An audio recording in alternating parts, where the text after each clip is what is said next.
सास बहू का अंडे का व्यापार।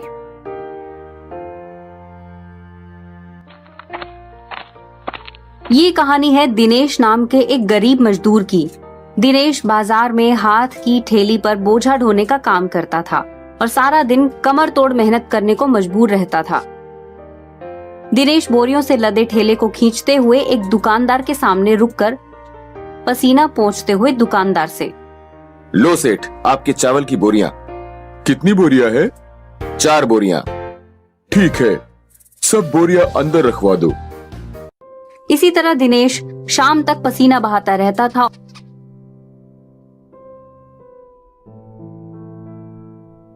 और तब जाकर कुछ रुपए उसके हाथ आते थे।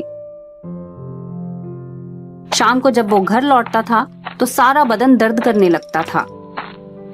दिनेश घर लौटकर अपनी माँ सरिता से, आज तो बहुत थक गया हूँ, नस नस दर्द कर रही है अम्मा।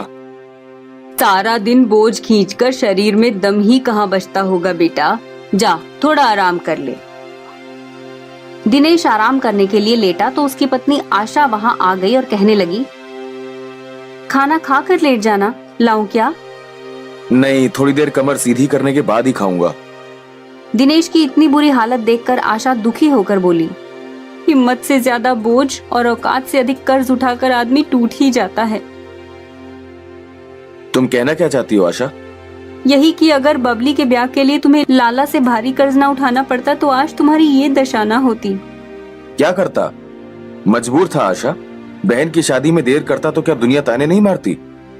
दिनेश ये कह ही रहा था कि तभी आशा को अपनी सास सरिता की आवाज सुनाई दी, बहू जरा इधर तो आओ, यूं काम छोड़कर बतियाने बैठ जाना अच्छा लगता है क्या?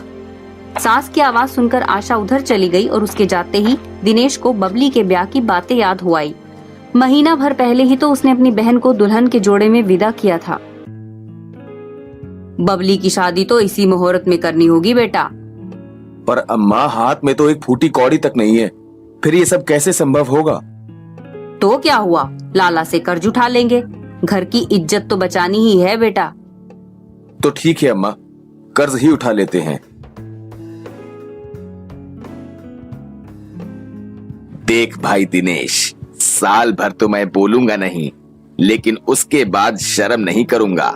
साल भर बाद पूरा कर्ज सूद सहित चुकाना होगा। चुका दूंगा लाला, आप चिंता ना करें।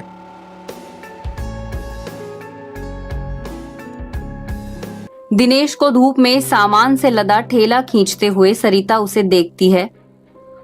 क्या हालत हो गई है मेरे बच्चे की, अकेला जन और पहाड़ जैसा कर्ज कैसे उतार पाएगा बेचारा। हे ईश्वर, मेरे बेटे की कुछ मदद कर। जो चिंता सास को खाए जा रही थी उसी चिंता में बहू भी डूबी थी। फर्क बस इतना था कि सरिता दिनेश की मदद के लिए ईश्वर से गुहार लगा रही थी, जबकि आशा उसकी मदद के लिए खुद कुछ काम करना चाहती थी। आशा अकेले में सोचते हुए, क्यों ना मैं भी कोई काम करूं, एक जन का बोझ 2 जन उठाएंगे तो कुछ तो कम हो ही जाएगा। एक दिन आशा बाजार में सब्जियां खरीदने के लिए गई तो उसकी मुलाकात राधिका से हुई। राधिका उसकी पुरानी सहेली थी। राधिका उसे देखकर बहुत खुश हुई और बोली, आशा तुम्हें देखकर बहुत खुशी हुई, अपनी ससुराल की सुनाओ, जीवन सुख से तो बीत रहा है ना? राधिका के ये पूछने पर आशा से रहा न गया। उसने राधिका को अपनी हालत के बारे में सब सच सच बता दिया और साथ ही ये भी कहा कि वो कोई काम करना चाहती है। उसकी बात सुनकर राधिका बोली, आशा तुम अंडों का काम करो, अगर मेहनत और लगन से काम करोगी तो अच्छा मुनाफा होगा। पर उसके लिए जगह और पूंजी भी तो चाहिए राधिका। उसकी चिंता तुम मत करो, देख ये ठेला मेरा अपना है, इसे मैं तुमको दे देती हूँ और तुम्हें काम शुरू करने के लिए कुछ पैसे भी दे दूंगी। फिर तुम क्या करोगे? हमारे पास कई ठेले हैं, एक तुमको दे देंगे तो पहाड़ नहीं टूट पड़ेगा। तुम्हारा काम चल जाए तो जो सही लगे लौटा देना। ये सुनकर आशा बहुत खुश हुई और वो अपनी सास के साथ मिलकर ठेले पर अंडा आमलेट और भजिया बनाने लगी। आशा आमलेट और भजिया बनाती और सरिता उन्हें ग्राहकों को परोसती। क्यों भाई, आमलेट कैसी लगी? बहुत ही स्वादिष्ट। और ये भजिया भी अच्छी है ना? एकदम चकाचक, खाकर तबीयत खुश हो गई। ये सुनकर सरिता बहुत खुश हुई और आशा से बोली, सुना बहू, सब तुम्हारी बनाई ऑमलेट और भजिया की बहुत तारीफ करते हैं। तारीफ क्यों ना करें अम्मा, मन लगाकर जो बनाती हूँ।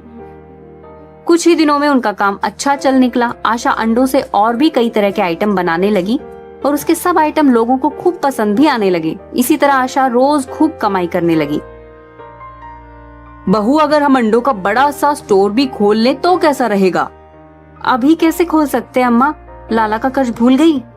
अरे हाँ, तेरे इस काम के चलने की खुशी में मैं तो बावली ही हो गई थी। अंडे की ऑमलेट और भजिया से रोज जो भी आमदनी होती थी आशा उसे सहेज कर रख देती थी। कुछ ही महीनों में उसने बहुत सारे रुपए जमा कर लिए थे।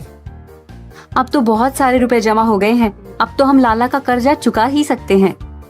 इस तरह समय बीतता गया और फिर एक दिन दिनेश ने आशा से कहा, आशा, लाला का कर्ज चुकाने का समय आ गया है, मगर मेरे पास तो 50,000 ही जमा हो पाए हैं। आप चिंता ना करो जी, रुपए मैं दे देती हूँ। ये कहकर आशा अंदर गई और उसने अपने जमा किए सब रुपए लाकर दिनेश के आगे रख दिए। अरे, तुमने इतने सारे रुपए जमा कर लिए? तभी सरिता आकर बोली, बेटा हैरान मत हो, ये बहू की समझदारी और मेहनत का फल है। आपने भी तो मेहनत की है अम्मा। परिवार मिलजुल कर काम करने से ही चलता है बेटी, ये बात मैंने तुझसे ही सीखी है।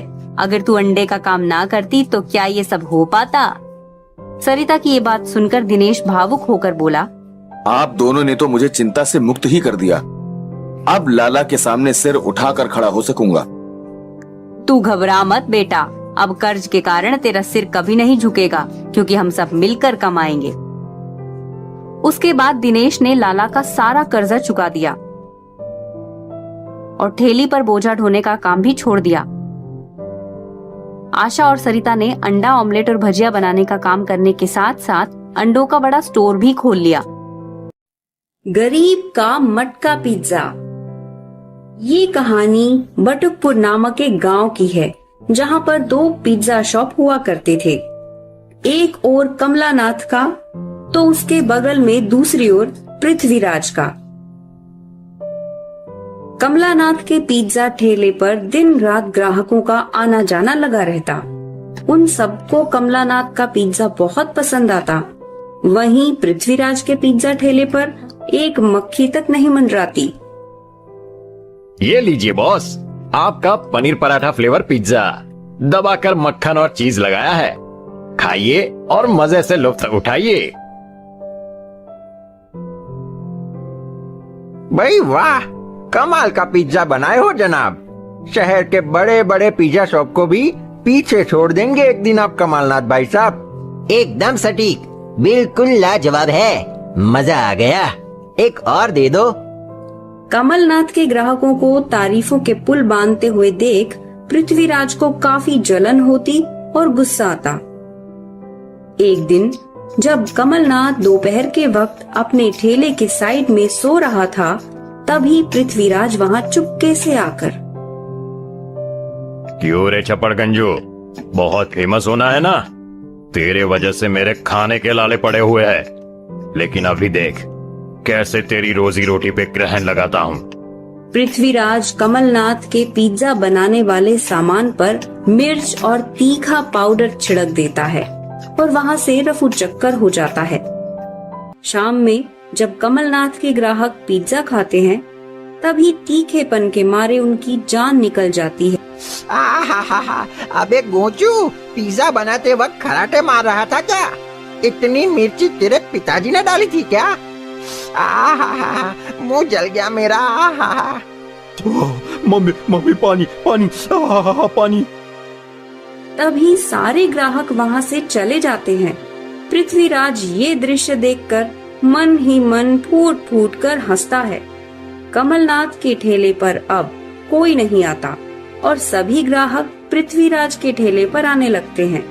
कमलनाथ बहुत दुखी और परेशान हो जाता है। लेकिन मुझे अच्छी तरह से याद है, मेरे दिमाग में जंग नहीं लगी। मैंने उस दिन भी पिज्जा में मिर्ची हमेशा की तरह नाप तोल कर ही डाली थी, फिर भी। वहीं पृथ्वीराज कमलनाथ की तरफ देखते हुए मन ही मन, बेटे अब तू बस सोचता ही रह, अब तेरे अच्छे दिन गए और मेरे अच्छे दिन आए। उस रात जब कमलनाथ अपने घर को लौट रहा था, तभी पृथ्वीराज के घर से गुजरते समय कमलनाथ उसकी और उसकी बीवी की बातें सुन लेता है खिड़की से। बुरा फंसाया उस लंगूर को, सोया था और मैंने मिर्ची मिला दी।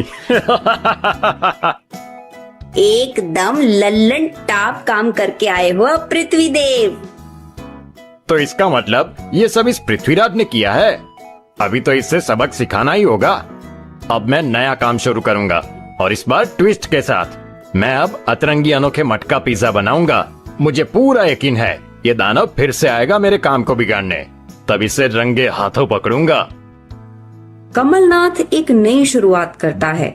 वो मटकों में पिज्जा को सजाकर बेचने लगता है और सभी को ये नई क्रिएटिव डिश बहुत पसंद आती है। ये सब देख पृथ्वीराज को दुगनी जलन होती है। इतनी मुश्किल से इसके ग्राहकों से रिश्ता तोड़ा था मैंने, लेकिन ये नई अनोखी डिश लेकर फिर से हाजिर हो गया। तू चाहे 1000 बार उठने की कोशिश कर ले कमलनाथ के बच्चे, मैं तुझे हर बार गिरा ही दूंगा। एक दोपहर जब कमलनाथ सो रहा होता है, तभी फिर से पृथ्वीराज आकर उसके पिज्जा में खुजली पाउडर डालता है। पृथ्वीराज को पकड़ लेता है और ग्राहक भी इकट्ठा हो जाते हैं। आज तो तेरी शामत आकर ही रहेगी। मारो इसे, मारो। सभी ग्राहक और कमलनाथ मिलकर पृथ्वीराज को खूब मारते हैं और वो दुम दबाकर गांव से दूर भाग जाता है।